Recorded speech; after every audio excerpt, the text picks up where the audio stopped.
Hello friends, welcome to Akarsha entertainments. చాలా రోజుల తర్వాత మళ్ళీ మన ఛానల్ నుంచి ఈ వీడియో, ఆడియో కమ్ వీడియో అనాలి యాక్చువల్‌గా.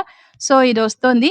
ఇంతకుముందు 'కలల కౌగిలి' తర్వాత 'ప్రేమ పేరుతో మోసం' ఇది మనం స్టోరీస్ విన్నాం కదా! పెళ్ళికొడుకు లేచిపోయాడు, నెట్ ఇష్యూస్ వల్ల కుదరలేదని అన్నాను. అయితే ఈ స్టోరీ ఈరోజు మాత్రం మనం పెళ్ళికొడుకు లేచిపోయాడు ఈ స్టోరీనే వినబోతున్నాం. చాలా తొందరగా ఈ స్టోరీ కూడా ఎండ్ అవ్వబోతోంది. సో, ఆహ్, ఎవరైనా కొత్తగా ఇప్పుడే జాయిన్ అయినా అంటే మన ఛానెల్‌ని కొత్తగా ఇప్పుడే సబ్స్క్రైబ్ చేసుకున్నా, లేకపోతే ఈ స్టోరీని కొంతమంది మర్చిపోయి కూడా ఉంటారు. వాళ్ళు మాత్రం తప్పకుండా ప్లే లిస్ట్‌లోకెళ్తే మీకు రెగ్యులర్ ఎపిసోడ్స్ అన్నీ అందులో ఉంటాయి. సో, ఏమాత్రం సోది, సుత్తి ఇదేది లేకుండా లెట్స్ స్టార్ట్. పెళ్ళికొడుకు లేచిపోయాడు. సూర్యదేవర రామ్మోహన్ రావు గారు ఎంతో చక్కగా, రొమాంటిక్‌గా, చాలా లవబుల్‌గా రాసిన ఈ స్టోరీ మీ అందరి కోసం. స్టోరీ పూర్తిగా వినండి. ఎక్కడ గ్యాప్స్ ఇవ్వకుండా, ఎక్కడ స్కిప్ చేయకుండా and please do subscribe Akarsha entertainments. మరో 4 గంటలకే రత్నాకర్‌రావుకి నియోజకవర్గంలో పెద్ద దెబ్బ తగిలింది. తనకి స్థలం అమ్మిన చావా రామయ్యకి కాపలాగా తన అనుచరులు 10 మందిని పంపించాడు రాజగోపాలం. అంతేకాదు, ఈ సమయంలో అనవసరంగా తలదూర్చితే దూర్చిన తల ఎవరిదైనా లేచిపోవడం ఖాయమని నియోజకవర్గమంతా చాటింపు వేయించినంత పనిచేశాడు. ఎలక్షన్స్ లో రాత్రింబవళ్లు నిద్రాహారాలు లేకుండా తిరిగి గెలిపించిన కార్యకర్తల్ని గెలిచిన మరుసటి రోజే మర్చిపోయే అలవాటున్న రత్నాకర్రావుకి మంచి శాస్తి జరిగిందని చాలా మంది ఆనందించారు. కథ ఇప్పుడు రసదాయకంలో పడిందని మరికొంతమంది సంతోషపడ్డారు. ఒకరి తప్పు మరొకరి రంగప్రవేశానికి, గెలుపుకి హేతువవుతుందని, మరోసారి రుజువు కాబోతుందని ఇంకొంతమంది గంతులేశారు. తప్పు నా కొడుకే చేశాడా? నా కొడుక్కి ఏం తక్కువైందని? రాజగోపాలం కూతురు లేచిపోయింది. వ్యవహారమేంటో నేను తెలుసుకుంటాను. చిందులు తొక్కాడు రత్నాకర్రావు. రత్నాకర్రావుకి అత్యంత ఆత్మీయంగా, చనువుగా ఉండే వ్యక్తి మారుతీరావు. ఏం వ్యవహారం తేల్చుకుంటారు? 66 తప్పులు చేస్తూ, డబ్బు కూడబెట్టుకుంటూ టోల్గేట్ మీది కాదా? నియోజకవర్గంలో కాంట్రాక్టులు మీకు పర్సెంటేజీ అందకుండా ఎవరికైనా దక్కుతున్నాయా? 100 ఎకరాల తోటలు ఎలా వచ్చాయి? కోటల్లాంటి ఇల్లు ఎలా కట్టించారు? 7-8 వాహనాల్ని ఎలా మెయింటైన్ చేస్తున్నారు? ప్రోక్లైనర్స్ ఎలా వచ్చాయి? సంపాదన లేని రోజుందా మీ డైరీలో? వీటన్నిటికీ ఏం సమాధానం చెప్తారు? పైగా గతంలో 5-6 సార్లు మీరు ఎమ్మెల్యేగా నిలబడినప్పుడు గంటల్లో ఎన్ని లక్షలు, ఎన్ని వాహనాలు సమకూర్చారు రాజగోపాలం గారు. అయినా మీ సంజయ్ని పెళ్లికి ముందు నీకు రాజగోపాలం గారి అమ్మాయి నచ్చిందా అని ఒక్కసారంటే ఒక్కసారి అడిగారా? ఏ కొడుకైనంత మాత్రాన సంజయ్కి వ్యక్తిత్వం ఉండక్కర్లేదా? నియోజకవర్గంలోని ప్రజలనుకున్నారా సంజయ్ని? మీ రక్తాన్ని మీరు గౌరవించుకోకపోతే మరెవరు గౌరవిస్తారు? పెళ్లిలోంచి లేచిపోయింది వాళ్ళ అమ్మాయే కాదు, మీ పుత్రరత్నం కూడా. నా మాట విని మీరు కొంచెం తగ్గండి. అయినా నియోజకవర్గ పరిధిలో ఎవరూ ఏ స్థలం అమ్మినా మీరే కొనాలా? లేక మీ తరపు వాళ్లే కొనాలా? ఏం న్యాయం? మీరు వ్యాపారం చేస్తున్నారా లేక ప్రజాసేవ చేస్తున్నారా? ఒక పేద రైతుకు దక్కాల్సిన 30 లక్షలకి బొక్క పెట్టి 5 లక్షల కమిషన్కి ఆ స్థలాన్ని మరొకరికి కట్టబెట్టే ప్రయత్నం చేస్తారా? దేవుడనేవాడున్నాడు. అందుకే మీ మధ్య చిచ్చు రేగింది. ఫలితంగా పేద రైతు చావా రామయ్యకి 10 లక్షల లాభం వచ్చింది. మారుతీరావు కడిగేసినట్లు మాట్లాడటంతో రత్నాకర్రావు నోట మాట లేదు. నేను మీ వాణ్ణి, మీ క్షేమం కోరేవాణ్ణి. అది నమ్మితే తప్పు ఇరువైపులా ఉందని గ్రహించండి. మనమే అద్దాల మేడలో ఉన్నాం. రాయి విసరవలసి వస్తే తొలిరాయి మలిరాయి మన అద్దాల మేడ మీదనే పడతాయి. మేడ బద్దలైపోతుంది. బ్యాలెట్ బాక్స్కి బొక్క పడుతుంది. లోకంలోందంతా నేనొక్కడ్నే తినాలి, నేను నా భార్య పిల్లలే సుఖపడాలనే స్వార్థం ఉంటే రాజకీయాల్లోకి రావటం మహానేరం. అక్కకి చెప్పాను. Medical college, dental college, engineering college మీరు కొనకండి అంటే విన్నారా? మీరు తీసుకోకండి అంటే విన్నారా? రేపు రాజకీయాల్లో లేకపోయినా బొబ్బిలి పులిలా బతకాలంటే ఇవి తీసుకోక తప్పదని తీసుకున్నారు. ఇప్పుడేమైంది? ఈ విషయాలు నియోజకవర్గం మొత్తం పాకాయి. కనుక కామ్గా ఉండండి. సంజయ్ బాబు దొరకగానే అతనికి నచ్చిన సంబంధాన్నే తెచ్చి చేయండి. అతని అభిరుచిని, ఆశయాల్ని, ఆలోచనల్ని గౌరవించండి. మారుతీరావు నిరసిస్తున్నట్లుగానే కాస్త కటువుగా అన్నాడు. మారుతీరావు తనకి ఆత్మలాంటివాడని రత్నాకర్రావుకి బాగా తెలుసు. అందుకే అతనన్నదానికి మారు మాట్లాడలేదు. తనని తాను ప్రశ్నించుకునే ప్రయత్నంలో పడిపోయాడు. అవును, కన్న బిడ్డల మీద మమకారం ఉండాలి కాని మంకుపట్టుండకూడదు. మారుతీరావు అన్నయ్య గారు చెప్పినట్లు మన సంజయ్ని వెతికి తీసుకొచ్చి వాడికి నచ్చిన పిల్లనే ఇచ్చి చేద్దాం. అప్పుడే లోపల నుంచి వచ్చిన రత్నాకర్రావు భార్య ప్రభావతి అంది. అవునన్నా, ఈ ఒక్కసారికి అన్నయ్యని క్షమించు నాన్నా బ్రతిమిలాడుతున్నట్లుగా అంటూ తండ్రి దగ్గరికి వెళ్ళింది స్నేహ. కూతురి వైపు ప్రేమగా చూస్తూ ఆమె నుదుటిపైన ముద్దు పెట్టుకుని తల నిమిరాడు రత్నాకర్రావు. అది చూసి ప్రభావతి, మారుతిరావులు ఆనందించేశారు. సాయంత్రం 5ంటికి ఫ్యాషన్ సెంటర్ నుండి బయటపడింది సౌజన్య. ఇంటికి వెళ్లే బస్టాప్ వైపు నడవబోయి ఆగింది. ఈ మధ్య తొందరగా ఇంటికెళ్తే చాలు. సంజయ్ ప్రసాద్ని ట్రేస్ చేశావా, లేకపోతే నేను హెల్ప్ చేయాలా అంటూ నసపెట్టేస్తున్నాడు. ఈరోజు ఆన్సర్ చేసే ఓపిక లేదు. కాసేపు ఏ పార్కులోనూ కూర్చొని వెళ్తే బెస్ట్ అనుకుంది. రవీంద్ర భారతిలో ఏదో మహిళా సంస్థ వారి ప్రోగ్రాం ఉందని, పెద్ద పెద్ద ఫెమినిస్టులందరూ స్పీచ్లు ఇస్తున్నారని కొలీగ్ చెప్పడం గుర్తొచ్చింది. ఆ విషయం ఇంట్రెస్టింగ్ గా అనిపించటంతో అటు దారితీసింది. వెళ్లేసరికి రంగురంగుల తోరణాలతో స్టేజ్ అంతా అందంగా అలంకరించబడి కనిపించింది. ఆడిటోరియంలో చాలా మంది ఆడవాళ్లే కనిపించారు. అక్కడక్కడ మగవాళ్లు ఉన్నారు, కానీ చాలా తక్కువ.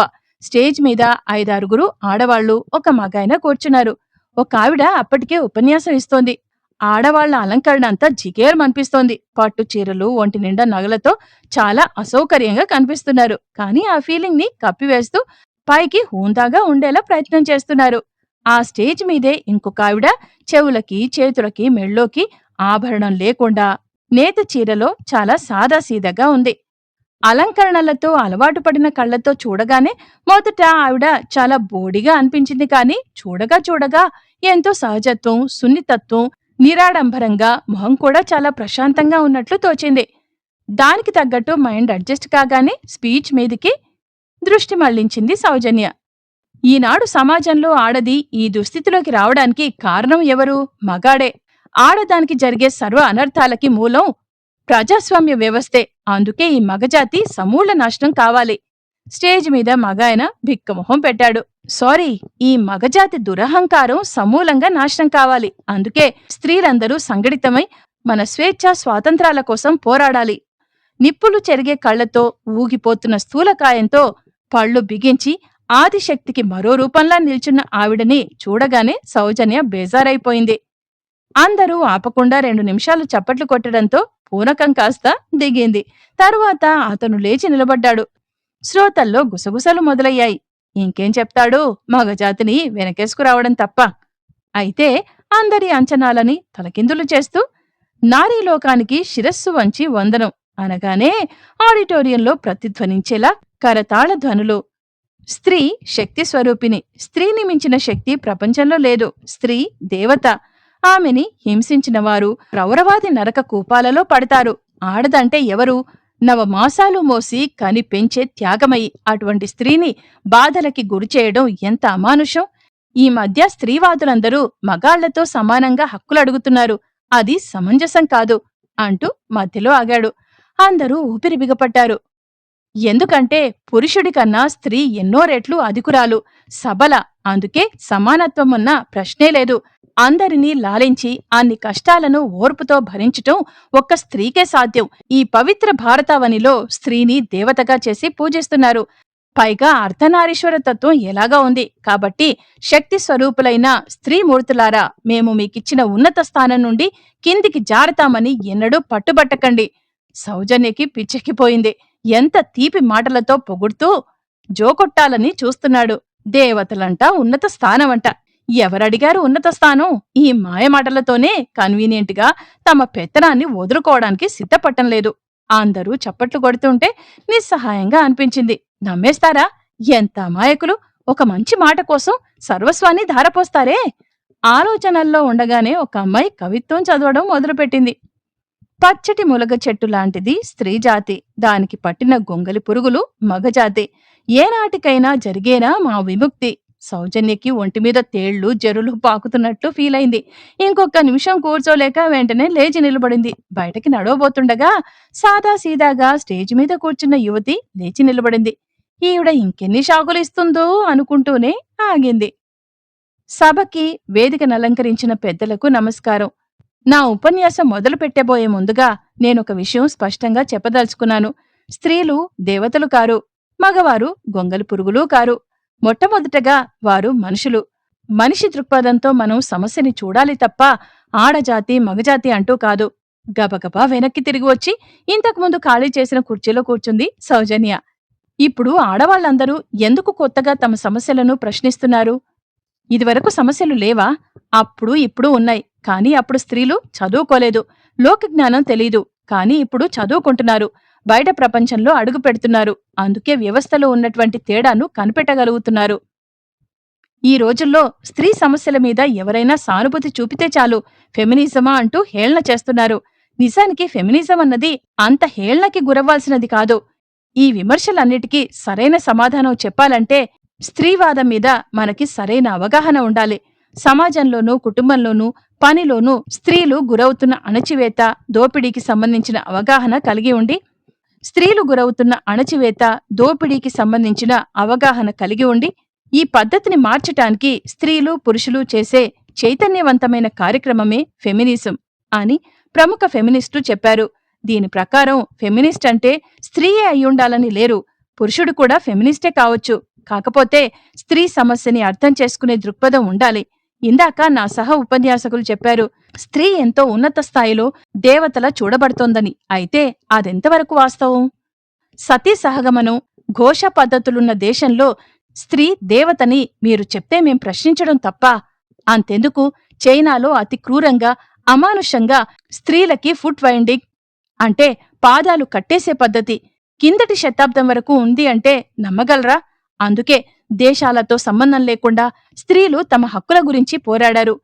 ఇక్కడ ఒలెన్ డి గూబే అనే ఫ్రెంచ్ సఫ్రగేట్ అంటే ఓటు హక్కు లేదా సఫ్రేజీ సాధించేవారిని సఫ్రగేట్స్ అంటారు. ఆమె గురించి కొంచెం తెలుసుకోవాలి. 1748లో పుట్టిన ఈమె 1793లో మరణించారు. ఈవిడ స్త్రీ యొక్క సంపూర్ణ రాజకీయ, ఆర్థిక స్వేచ్ఛ కోసం కృషి చేశారు. మహిళా పౌర హక్కుల ప్రకటన అనే పుస్తకంలో ఆమె వ్రాసిన ప్రసిద్ధ వ్యాఖ్యలు కొన్ని చెప్తాను. ఆనాటి సమాజంలోని ద్వంద్వనీతిని మన కళ్లకు కట్టినట్లు తెలుపుతాయి ఈ వాక్యలు. స్త్రీకి గిలెటిన్ అంటే ఫ్రాన్స్లో నిందితుల తలలు నరికే పదునైన యంత్రం. అది ఎక్కే హక్కు ఉన్నప్పుడు ఆమెకి వేదికలెక్కే హక్కు కూడా ఉండాలి. ఈ కొటేషన్లోని పదునైన భావానికి సౌజన్య ముగ్ధురాలైపోయి చప్పట్లు కొట్టింది. ఆ వెనుకే హోరుమంటూ మిగతావారు. ఆమె ఒక్క క్షణం ఆపారు. స్త్రీవాదంలో చాలా కోణాలున్నాయి. కుటుంబం, సంఘం, బాల్యం, వివాహం, దేనిమీదైనా మరింత లోతుగా మీరు విషయం తెలుసుకోవాలంటే అడగొచ్చు. సౌజన్య ఠక్కన లేచి నిలబడి, స్త్రీ పురుషుల మధ్య ఉండే వివాహ బంధం ఎలా ఉండాలి, ఇప్పుడెలా ఉంది చెప్పమని కోరింది. ఏమ్మా, ఇంకా పెళ్లి కాలేదా? చిన్నగా నవ్వుతూ అందామె. అందరూ ముసిముసిగా నవ్వారు. అవలేదన్నట్లు తల అడ్డంగా ఆడించి వచ్చి సీట్లో కూర్చుండిపోయింది సౌజన్య. మనిషి సంచార జీవితం గడిపినప్పుడు వివాహ వ్యవస్థ లేదు. ఎప్పుడైతే స్థిర నివాసం ఏర్పరచుకుని సొంత ఆస్తుల్ని ఏర్పరచుకున్నాడో అప్పుడే సహచరుల విషయంలో కూడా కట్టుబాటు మొదలైంది. సాంకేతిక పరిజ్ఞానం వల్ల భూమి పంటనిస్తోంది. తన వల్ల సంతానాన్ని కంటోందని తెలియగానే పురుషుని ఆధిపత్యం మొదలైందని మాతృత్వం స్త్రీని ఇంటి పనికి పరిమితం చేయగా పురుషుడు బయట ప్రపంచంలో రాజులా తిరిగేవాడు. ప్రాచీన కాలంలో అయినా ఇప్పుడైనా జీవితాంతం కలిసి మెలగాల్సిన స్త్రీ పురుషుల మధ్య వివాహ ప్రాతిపదిక వారి మధ్య బంధంలాగా రెండు పురుష వర్గాల మధ్య బంధంగా ఉంటుంది. ఎందుకంటే స్త్రీ పురుషుల వేరువేరు వర్గాలుంటాయి. కానీ స్త్రీలు మాత్రం ఏదో ఒక పురుష వర్గానికి చెందినవారై ఉంటారు. భిన్నాభిప్రాయాలు, అలవాట్లు ఉన్న స్త్రీలు పురుషులు పెళ్లికి ముందు ఒకరినొకరు అర్థం చేసుకునే అవకాశం లేకుండా పెళ్లిళ్లు జరిగిపోతాయి. దాంతో వారి మధ్య అవగాహన లేక పరస్పరం ద్వేషం, ఆధిపత్యం లాంటి కలుషితమైన భావాలతో మనసులు నిండిపోతాయి. ఒకసారి బంధం ముడిపడ్డాక ఇష్టం లేకపోయినా కలిసి ఉండాల్సి రావడం దీర్ఘహింస. అచ్చం తను ఆలోచించే భావాలే ఆమె నోటి నుండి వస్తుంటే ఎగ్జైటింగ్ గా ఉంది సౌజన్యకి. కుర్చీలో నుంచి లేచి ముందుకు వంగిపోయి మరీ వింటోంది.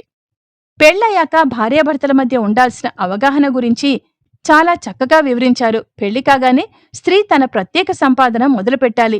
పురుషుడి మీద ఆధారపడ్డదా తన ప్రత్యేక సంపాదన మొదలుపెట్టాలి. పురుషుడి మీద ఆధారపడ్డదా ఎంత ప్రేమ ఉన్నా నశిస్తుంది. కుటుంబానికి ఎవరెంత ఖర్చు పెట్టాలో నిర్ణయించుకోవాలి. భార్య, భర్త ఎవరి పనులు వారు చేసుకోవాలి అని అంటారు. పెళ్లికి ప్రత్యామ్నాయంగా ఈనాడు చాలా పద్ధతులు చెప్తున్నారు. ఈజిప్ట్లో బొకారిన్ అనే ఆయన కాంట్రాక్ట్ పెళ్లిళ్ల పద్ధతి ఏర్పాటు చేశాడు. యూరోప్లోని చాలా కంట్రీస్లో సింగిల్ పేరెంట్ సిస్టమ్ ఉంది. ఎవరిళ్లలో వాళ్లుంటూ పెళ్లికి కట్టుకట్టకుండా ఇష్టమైన వ్యక్తితో శారీరకంగా, మానసికంగా అనుబంధం పెంచుకోవడం.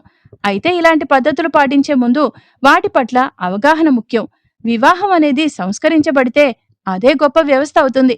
ఒక పురుషుడు, ఒక స్త్రీ ఒకరికొకరు అంకితం కావడమన్నా మోనోగామి చాలా గొప్పది. కానీ అది ఏకపక్షం కాకూడదు. పెళ్లికి ముందు స్త్రీ పురుషులు పూర్తిగా ఒకరినొకరు అర్థం చేసుకునే పరిస్థితులు కల్పించబడాలి. అబ్బాయి విదేశాల్లో ఇంజనీరనో, అమ్మాయికి కోట్లాది రూపాయల ఆస్తి ఉందనో బలవంతంగా పెద్దలు వాళ్లకి ముడిపెట్టాలని చూడకూడదు.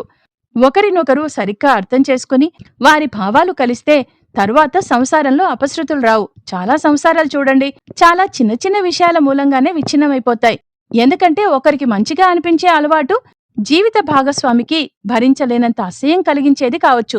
ఆ ఏవగింపు అలా అలా మహాపర్వతంలా పెరిగి సంసారం ముక్కలు చెక్కలు అవుతుంది. ఉదాహరణకి భర్తకి సిగరెట్ తాగడం ఇష్టం, భార్యకి ఆ వాసనే పడకపోవచ్చు. పెళ్లయ్యాక దీనిపై కీచులాటలు. అలాగే భర్తకి మందు అలవాటు ఉండొచ్చు, భార్యకి ఆ వాసన వస్తుండగా అతనితో బెడ్డెక్కడం ఏవగింపు కావచ్చు.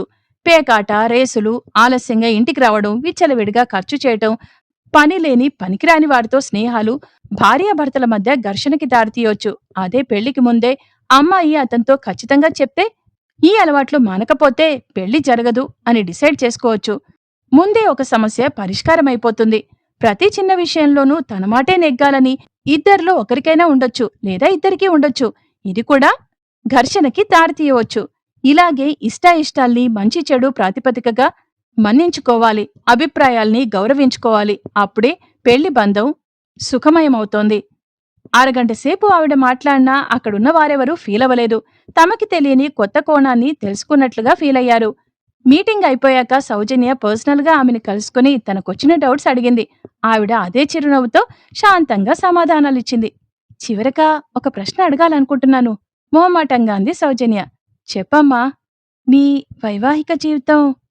అదే చిరునవ్వుతో, నేను పెళ్లి చేసుకోలేదమ్మా, నా మనసుకు నచ్చిన సహచరునితో సహజీవనం చేస్తున్నాను చెప్పి కదిలిందామె. నిర్ఘాంతపోయింది సౌజన్య. విప్లవాత్మకమైన విషయాన్ని ఎంత ధైర్యంగా స్పష్టంగా చెప్పిందామె. తమ జీవితం పట్ల సరైన అవగాహన ఉన్నవాళ్లకే సాధ్యమది. ఆమెను చూస్తూ అడ్మైరింగ్ గా ఫీలైంది Soujanya. That's all for today. అదండి సంగతి. ఈరోజు కాస్త ఉపన్యాసాలతోనే మన స్టోరీ అంతా నిండిపోయింది. బట్ ఎనీవే, ఈ రోజుటి ఎపిసోడ్ ఇంతటితో ముగిసింది. ఈ స్టోరీ కనుక మీకు నచ్చినట్లయితే లైక్ చేయండి, షేర్ చేయండి అండ్ మీ వాల్యుబుల్ కామెంట్స్ ని యూట్యూబ్ కామెంట్ బాక్స్ ద్వారా తప్పకుండా నాకు తెలియజేయండి. And please to subscribe Akarsha entertainments. మరో మంచి ఎపిసోడ్, అది కూడా కలల కౌగిలే కావచ్చు, లేదా ప్రేమ పేరుతో మోసమే కావచ్చు, ఏదైనా ఆ ఎపిసోడ్ తో మళ్ళీ మీ ముందుంటుంది మీ Saritha. Until then, take care and have a nice day.